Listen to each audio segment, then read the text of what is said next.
So as we move on from the youth development and we move into the recruiting process and the college soccer process, I thought this would be definitely an interesting place to discuss with you two, just because of I think, you'll talk about in a minute, but Bethany taking definitely a different route than a lot of NWSL players do and playing at NAIA level.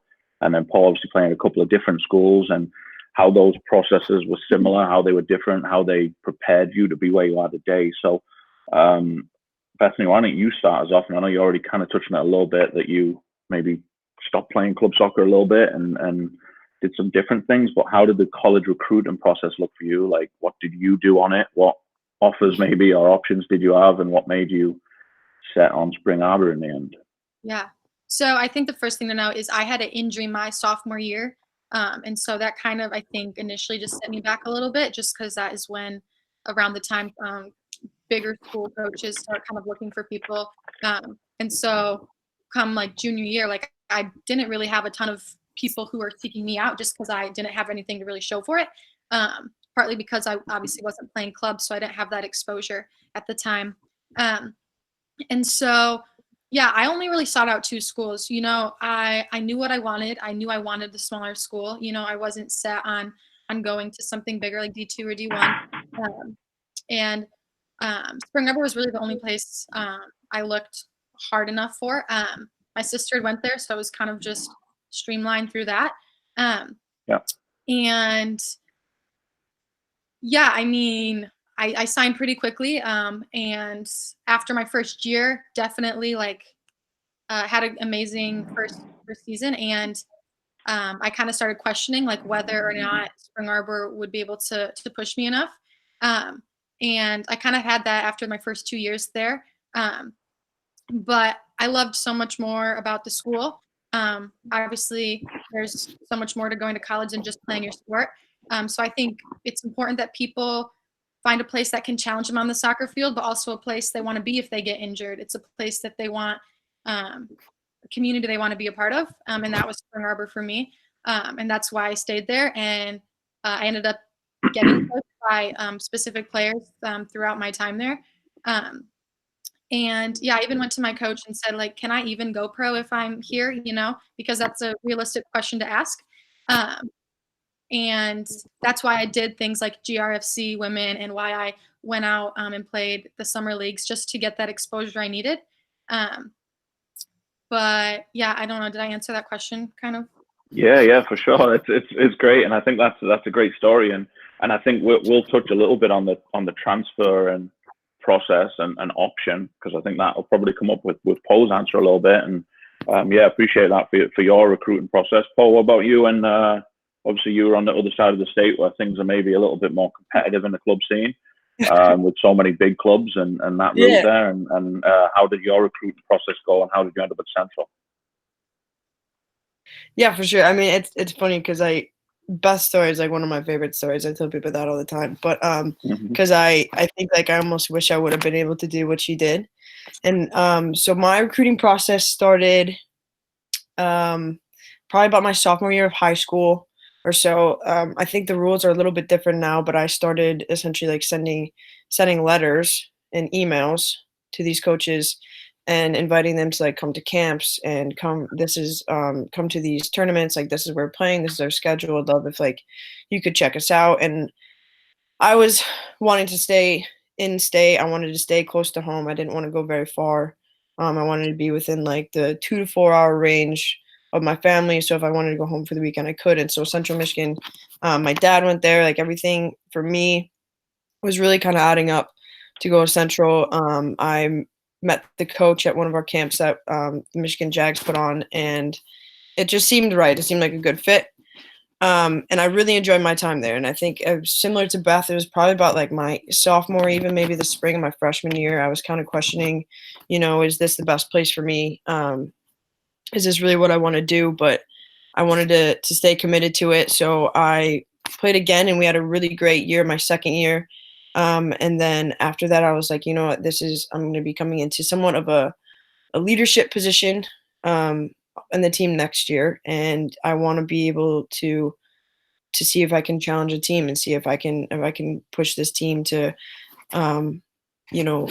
do really well and make it to the NCAAs and see like what like kind of history that we can create here. And unfortunately, we didn't have a very spectacular year. My third year, we didn't even end up making the MAC playoffs that year. And so after that season, it was a lot of reflection for me in trying to figure out. And I think it wasn't even so much the soccer. I loved Central Michigan. I loved the school. I had great friends. Like I loved so many things about Central Michigan, but I think I came to a point where I wasn't feeling like my dream was being supported as much as I'd hoped.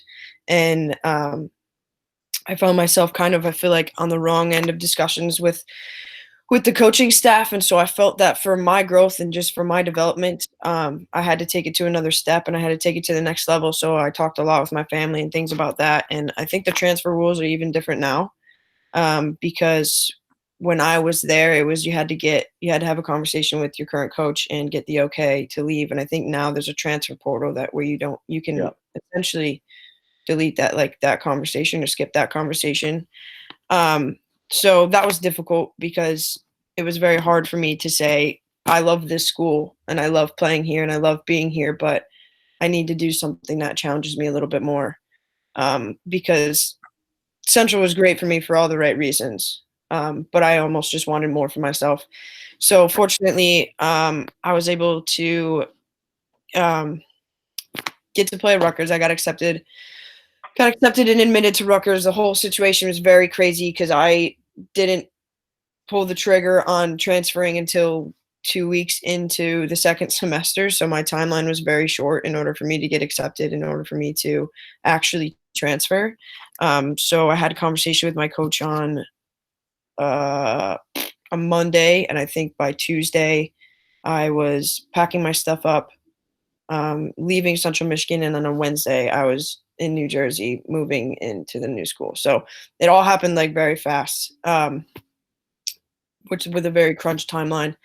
But it ended up being really, really good for me. The Big Ten level, I think the pace of it was the change that I needed. And then there was I had a coach who I'm actually really great friends with now, who knew my dreams and she wanted to help me achieve them. And so she pushed me to be able to do that. And she taught me all the things I needed. And she almost took special care of me in a way. And so that move actually ended up being really good for me. It got me, I think, a lot of different stages that I wouldn't have been. We made it to the Big Ten playoffs. We made it to the NCAAs where we ended up playing Duke, which we lost to Duke, but playing against an opponent like that was something that, I had not experienced in my 3 years really at Central Michigan. And so it was just right for me. And I don't know, and I don't want to sit here and say that you should transfer if you're not feeling it, because obviously it's worked out for Beth and it works out for people differently.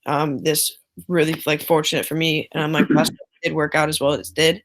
But I think through that and through going to Rutgers and the coachings that I had there, I was able to get looks from Portland, and I think that's why I am where I am.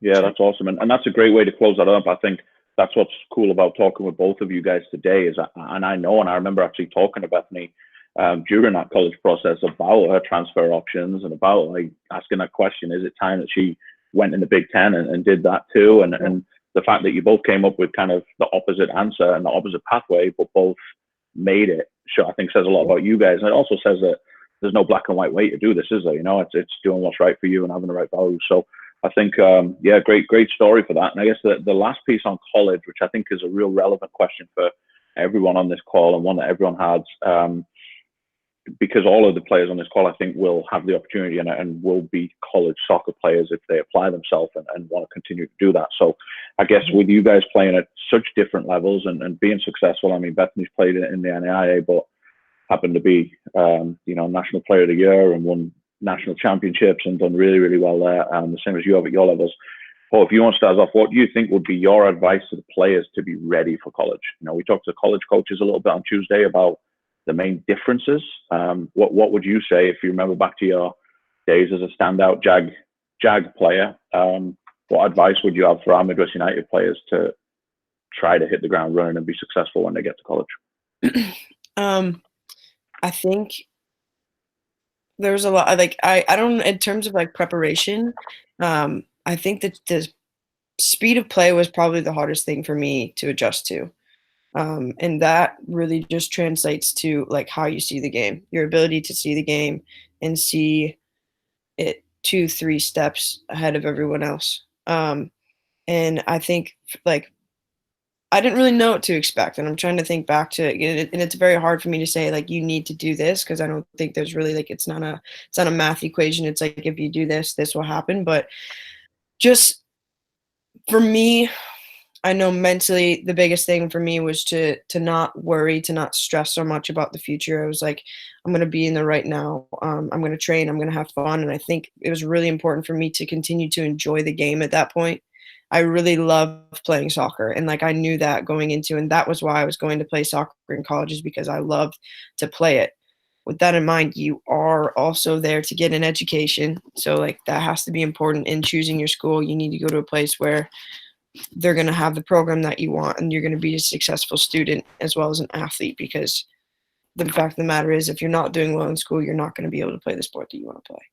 So it's a balance of both. And I think just setting good goals for yourself like that to make sure that all that's in check, and so you can easily take care of school and easily take care of soccer. And it's a balance, and it's, I think your first year, it's always hard. The time management is probably the biggest lesson that you learn in terms of that, and just being able to keep yourself organized and keep yourself relaxed and not like too stressed, in order just a way to just enjoy the fact that you're going to go play college soccer and you're going to continue to play a sport that you love, because a lot of people's careers end after high school. Yeah. Great stuff. Also, anything similar or different to add on that one? Yeah, for me, I know I like over prepared jumping from high school to college because you're probably going to be at the bottom of the totem pole again, and so that summer packet you get from your college coach, I did just about every single thing that was on there. I didn't cheat one day. Like I was like, I need to like be the most in shape freshman there. Like I just like over prepared myself and really had the mentality that like, okay, like we're back to the bottom. Like we got to like work our way up. I got to earn my starting spot. Nothing's given in college. And so having that mindset, I think, allowed me an easier transition, obviously. And yeah, just like echoing what Poe said, you are there, to get an education. So just finding that happy balance of a place that is challenging you both on the soccer field and in the classroom. And it definitely helps that preseason is like a month before school starts. So you can really get soccer under your belt before you have to add in school, because everyone hits a wall, just so you know, like middle of fall, middle of season, like hits a wall. But it's definitely nice to have like a month with your team, a month figuring things out before you throw school in there. But yeah, much of what Poe said was pretty similar. Yeah. I guess a quick question to kind of touch on that before we get onto the pro game, and hopefully we turn over some questions here. When did you both like decide that you wanted to pursue professional soccer? Like, was it an underlying dream like all your life, like some people have, or was it something that you fell into, or was it something that happens somewhere in between? I know for me, my dad actually, I know this because my dad talks about it all the time. While I was watching like the 2014 World Cup. It was in Brazil, I'm pretty sure, that year. And I remember like watching the game, and then like the 2015 World Cup came the next year. And I remember sitting in my living room and like looking at my dad and thinking like, do you think that I could play at this level? Like, do you think that I could ever achieve like that level of soccer? And I think that's underneath. It was always like, I mean, growing up, I was always like, I want to be a professional soccer player, just as like young kids do. And like seventh and eighth grade, we did all the career searching, and like soccer player came up on, or professional athlete continued to come up on mine. And I was like, that's what I want to do. That's what I want to be. And of course, like I was like, well, you're young. You need to have more realistic dreams. You need to have more realistic, career goals and things like that, just in case that doesn't work out. But for me, that was really never an option. And so I think it became really real in 2015 when I was like, this is what I want to do. That's the level I want to play at. And so then from then on, it wasn't really a question of, what I wanted to be. I was like, this is what I want to be, but I'm working in school and I'm doing these things just for a backup plan, because professional athlete is what I want to be. So for me, I guess it was always an underlying thing, but it didn't really become real until I guess my senior year. Nice. Yeah, very good. Also, about you? Yeah, similar, like, growing up, you're always like, I want to like be on that team and stuff. Um, and like when you had like wax museums and like elementary school, I was always Mia Hamm, just wore all my club medals around my neck, like, but it wasn't honestly until like the summer after I played GRFC women, where like I did have a successful summer there, and I recognized that I could compete at a higher level. Um, that's when I started to think like, oh, like maybe this is something I have the potential to do, just because I never saw it as a reality. And then the following summer, after playing here in Seattle, and still being successful, um, I think after that summer, it was kind of like, okay, like we're gonna do this. We're gonna enter the draft. I I kind of just proved to myself that I could do it, because I think I was my biggest critic and my biggest doubter was, just because I didn't know if you just never know if you can play at a higher level until you do. And so those 2 summers, I think, really kind of pushed me forward and said like, hey, you are capable of this. And so that's when I kind of started thinking that I could do it. So Yeah, that's awesome. Well, I just saw that we'll jump in real quick, and I know Quinn actually just left, but maybe she got disconnected. But Quinn from, I believe, our 06 has just asked a question that I think is a good one. And Bethany, you can start on it. Is what was the most difficult thing you've had to go through during your soccer journey?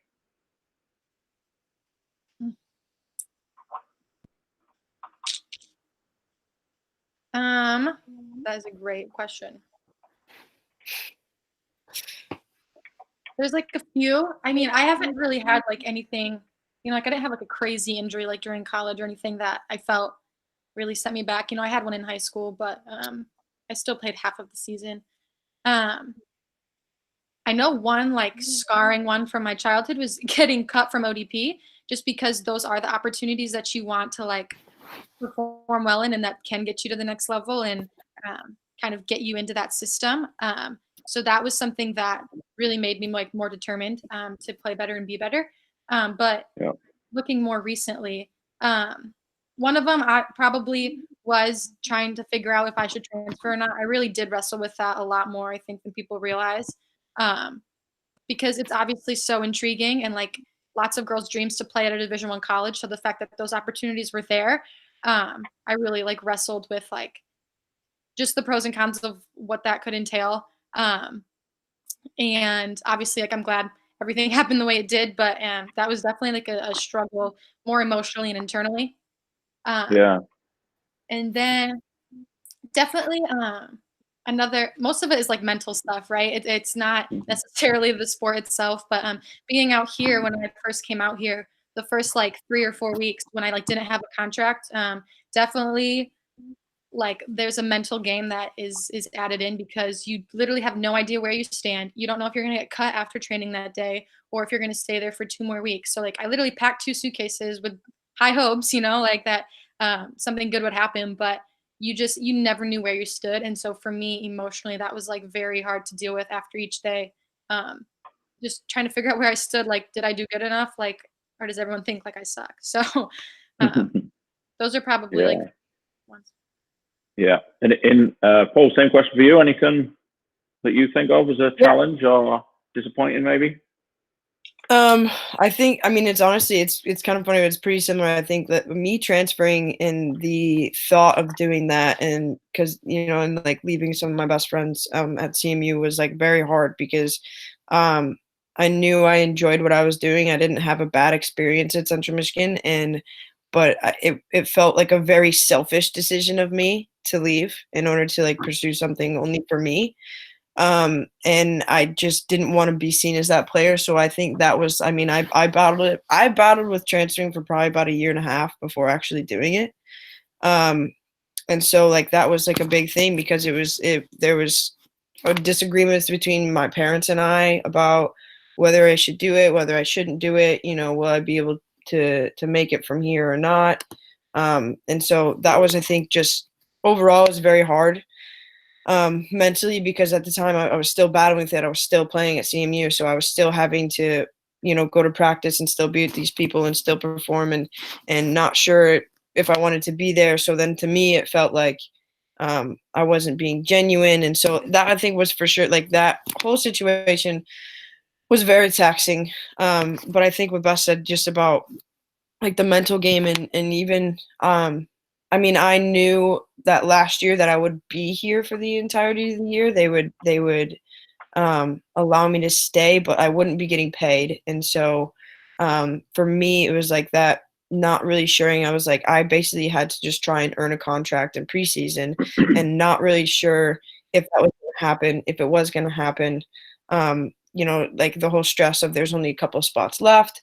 You know, we don't know if they're going to be filled by these people or that people. And so you're kind of competing with your teammates, but at the same time wanting to be excited for your teammates for performing and for doing well.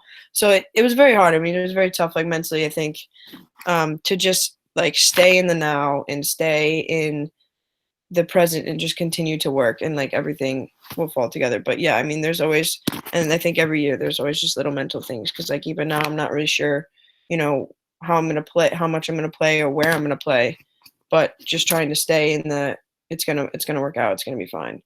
And you just have to continue to work mentality. So that was probably, yeah, those are probably just like struggles that you deal with. Yeah, that's awesome. I appreciate that. All right, so Taryn Kelly, are you on the call? Taryn has a question. Taryn, you want to unmute yourself and you can ask it? Yeah. How do you mentally prepare yourself before a big game or the recruiting process? Great question. Bethany, you want to lead the way on that? And how do you prepare? And kind of also ties to maybe a question we had from someone else as well earlier at the end was superstitions or things you do before a game. That's a great question. I play my best and I do my best when I just don't think, when I just go out and play and express myself and be who I am on the field. The second I start like thinking and overthinking is when I make more mistakes and I'm more critical of myself. I get down. So for me, the best way I prepare, like going into big games and big tryouts, is like I just don't think. It's just another day. I'm just like on the field and I'm gonna play the game I love. Right? I try to keep it very simple, very basic. Obviously, everyone's different, so like don't just take that and do that if that's not you, you know. But that's what I do. Any superstitions? No, I just have like a really specific routine. So maybe it has become a superstition, but you know, I just eat the same things every game day. I make sure like my schedule's the same every game day. What is it? What are you eating and what's your schedule? Every breakfast of game day, I have like eggs and avocado toast and iced Americano. That's just my morning breakfast. And then usually right before the game, like my pregame meal is acai bowl. Those are really big out here. The food out here is way better than West Michigan, by the way. And yeah, then other than that, I don't think so. Other than that, food. Cool. Yeah, good answers. Paul, anything on what you do to get ready for a big game or try out or anything other? I'm kind of the same way, Beth, in terms of like mental prep. Like I play better when I'm not thinking, and I play better when like I'm just there to have fun. And so I try to set myself up mentally to do that. So I listen to whatever music that I'm feeling, and sometimes people laugh at me because sometimes I listen to like some slow music or music that's like, I don't even know how that pumps you up. I'm like, it doesn't. All it does is just put me in like a relaxed mindset where I don't feel like anxious or stressed or anything like that. I'm just relaxed and I can just play and like enjoy playing. Because yeah, obviously you get nervous before games, but like I enjoy being nervous, I think, before games, because it makes me feel like I'm ready, and it makes me feel like, okay, I have an expectation for myself to perform, so that's good. I wouldn't say I have superstitions either. I think in high school I did a lot. Like in high school I used to watch the movie Tangled before every single game. I don't really know where that stemmed from, but my friend and I would do it. So, but as time kind of went on, I just started to kind of like listen to my mind, listen to my body, and just do things that made me feel good. So if this felt right, if this song felt right, or you know, maybe like I need a little bit more work on stretching this or that, I'll do that. But I wouldn't really consider them superstitions. I have like a routine, I guess. I don't eat the same thing, but the timing I eat, so I have to eat an hour and a half before, or I have to eat like 3 hours before, and then I have an apple like an hour to an hour and a half before, just for like an extra little bit of boost, and then I'll have like 1 or 2 pieces of candy right before I'm about to start. So just to kind of Cool. like keep the energy constant. But I wouldn't consider myself a very superstitious person, so I wouldn't say that I have. Yeah, I knew your answers were both going to be you just don't think about it. That's good. So I appreciate it. Well, Jada is hopefully on the call too. Jada Bergen, you there? I'm Jada here. has a question for Paul. Go for it, Jay. Sure. How did your coach react to you leaving Central? It was an interesting one. I think when I originally phrased the conversation, I didn't want to really make it sound like it was anybody else's fault, because it's not. It's not anybody else's fault for why I wanted to leave, and I wanted that to be the message. And so I kind of framed it as a way of like, this is how I'm feeling and this is what I'm thinking. And I didn't really punch the fact that I didn't think that CMU was the place for me anymore. And so kind of like eventually in a roundabout way, we eventually got to that point. And it was a bit of it's an uncomfortable conversation to have, for sure. And unfortunately it didn't end exactly how I had wanted it to, which I can understand. I think it ended up being taken a little bit more personally than I had imagined.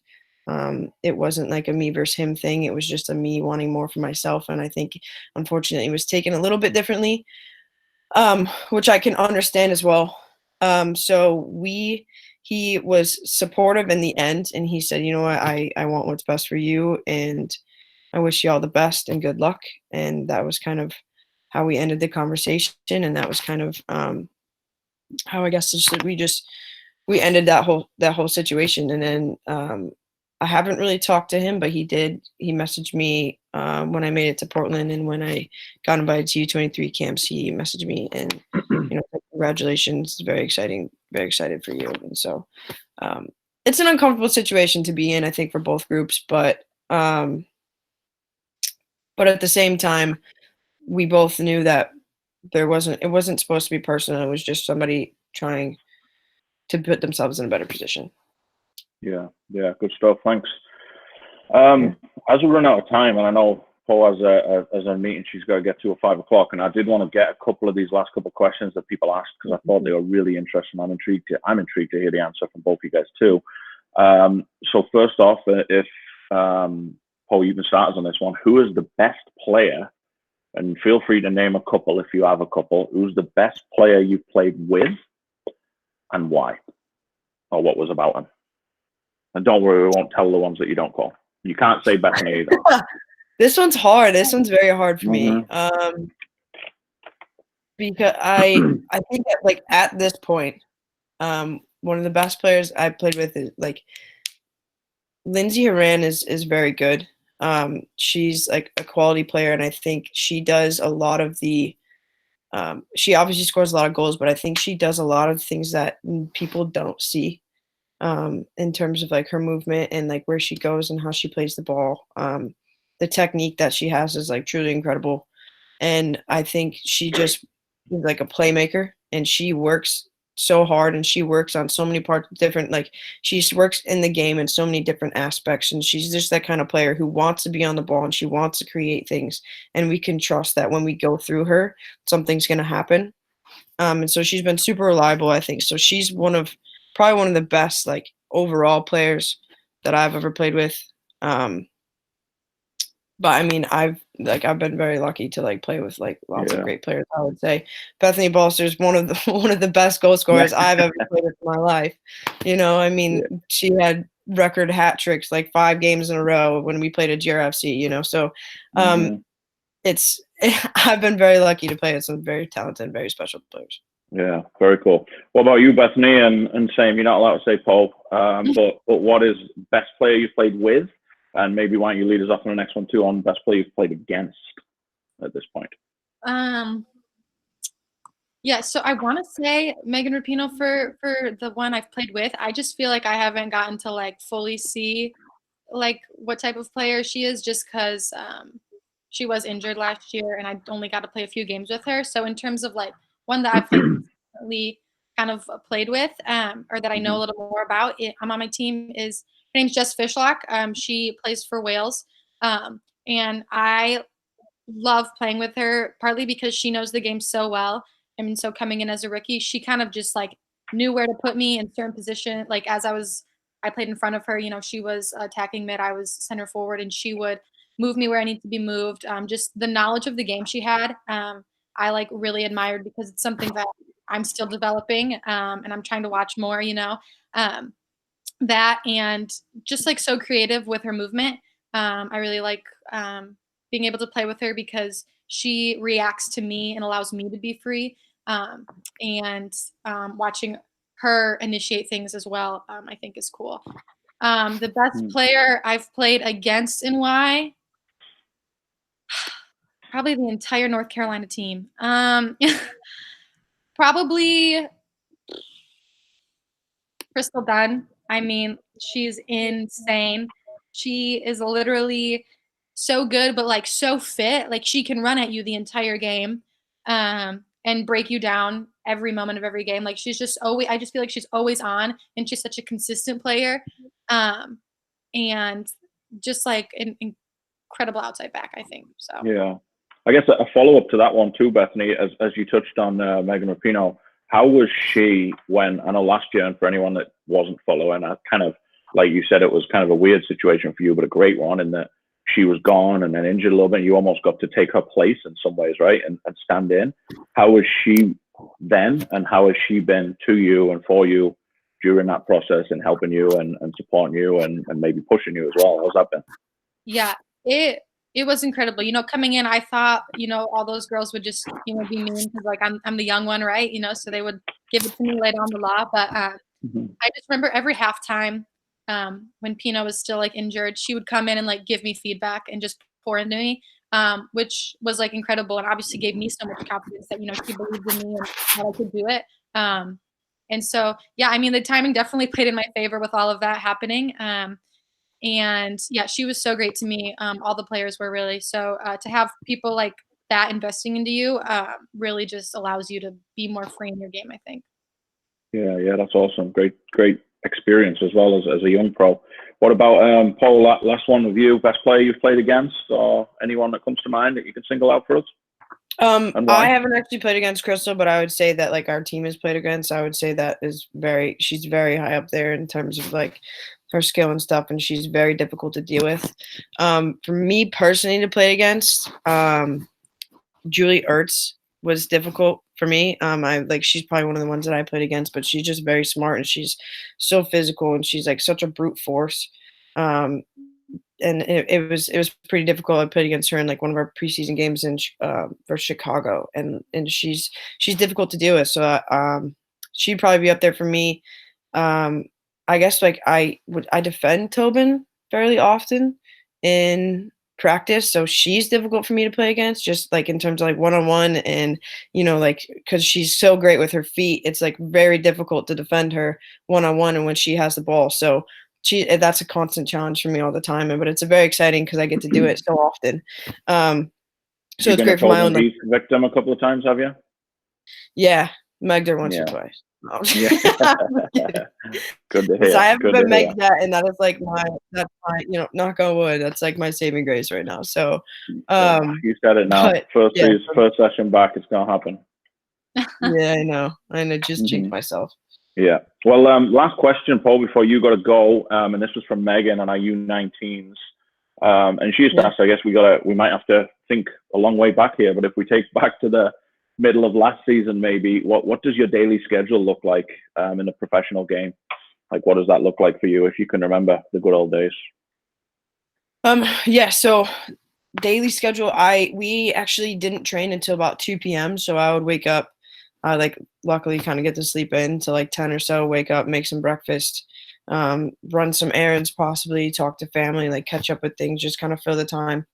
I would get to practice about noon because we had a training window. So I would go in if I needed to see the trainer or something like that. And then I would grab another meal because we often have meals before training. So I'd grab another meal, like do all the mental prep, do all the physical prep before training. Training would last for about an hour and a half or so. So I'd probably be at the stadium from about, like, I would say probably noon to 5, just because like showers and like post-practice treatments and ice baths and all that stuff. So probably about 5 hours I'd actually be at the stadium, and then after that I go home, make some dinner, and then like hang out with friends and hang out with teammates and like kind of build some of those relationships and stuff.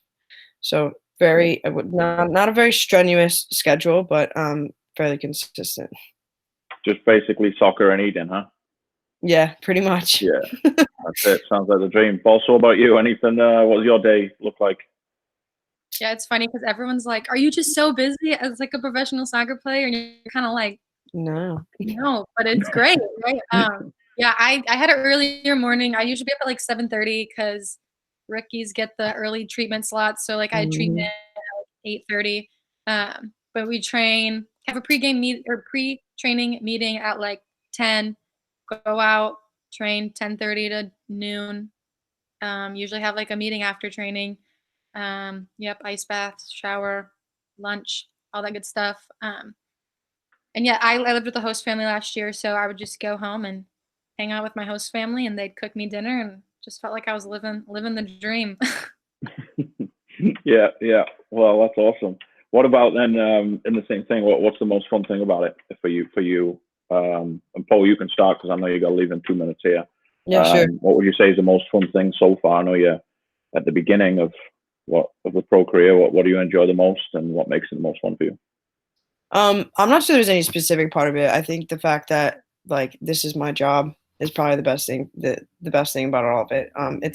It's almost it's funny. I almost like feel like I'm lying sometimes, or feel like it's not even real when people ask me like what I do, like what do you do for a living, and I'm like, oh, I'm a professional athlete, I'm a professional soccer player. It almost just doesn't sound real, like rolling off your tongue. But um, people ask me like how everything's going. I'm like, I'm living my dream every single day. Every single day. I mean, I wake up, like I don't have to get up super early, drive through rush hour traffic. Like I'm getting to do what I love. And so I think just the fact that this is what I'm doing, this is where I am, is the best part for me. And it's so fun because it's something that I worked for a long time, and it's paid off. And so I love my job, and I can easily say that I love my job. Very cool. Very cool. Great to hear. Well, thanks, Paul. And I know you got to jump off here. Well, thanks Sure, again for thank giving you. us the time, and good luck on the meeting over there. Right. Paul, so you want to finish us off with the same question? What do you love most, and why, and what makes it the most fun or rewarding for you? Yeah.